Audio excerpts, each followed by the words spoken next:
പെരുമ്പാവൂർ അശമന്നൂരിൽ കനാലിൽ ഒഴുക്കിൽപ്പെട്ടതിനെ തുടർന്ന് ചികിത്സയിലായിരുന്ന മൂന്നാമത്തെ വിദ്യാർത്ഥി മരിച്ചു. കോട്ടയം മണർക്കാട് ഒറ്റപ്ലാക്കൽ വീട്ടിൽ എമിൽ സുനിയാണ് മരിച്ചത്. ചൊവ്വാഴ്ച രാവിലെ ഉണ്ടായ അപകടത്തിൽ 2 വിദ്യാർത്ഥികൾ മരിച്ചിരുന്നു.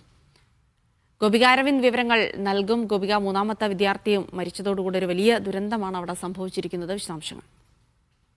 ജിൽസി, കഴിഞ്ഞ ദിവസമായിരുന്നു പെരുമ്പാവൂർ അശമന്നൂരിലെ ഈ പെരിയാർ വാലി കനാലിൽ കൂട്ടുകാർക്കൊപ്പം കുളിക്കുന്നതിനിടെ 3 വിദ്യാർത്ഥികൾ അപകടത്തിൽപ്പെട്ടത്. ഇന്നലെ തന്നെ 2 വിദ്യാർത്ഥികൾ മരിച്ചിരുന്നു. എന്നാൽ മൂന്നാമത്തെ ആളെ രക്ഷപ്പെടുത്തി ഈ കോതമംഗലത്തുള്ള സ്വകാര്യ ആശുപത്രിയിൽ പ്രവേശിപ്പിച്ചിരുന്നു. ആ വിദ്യാർത്ഥിയാണ് ഇപ്പോൾ ഇന്ന് പുലർച്ചെ 2:50 മരിച്ചത്. കോട്ടയം മണ്ണർക്കാട് ഒറ്റപ്ലാക്കൽ വീട്ടിൽ എമിൻ സുനിലാണ് മരിച്ചത്. 21 വയസ്സായിരുന്നു.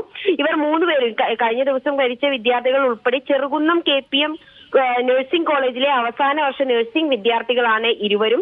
ഇന്നലെ മലപ്പുറം സ്വദേശിയും അതുപോലെ തന്നെ ഒരു കൊല്ലം സ്വദേശിയായ 2 വിദ്യാർത്ഥികളായിരുന്നു മരണമടഞ്ഞത്. എന്തായാലും വലിയൊരു ദുരന്തം തന്നെയാണ് ഇന്നലെ ഈ കനാലിൽ ഒഴുക്കിപ്പെട്ട് ഇവർ കുളിക്കാനായി ഇറങ്ങിയതായിരുന്നു. ആ സന്ദർഭത്തിലായിരുന്നു ഒഴുക്കിൽപ്പെട്ട് ഇത്തരത്തിലുള്ള ഒരു അപകടം ഉണ്ടാകുന്നത്.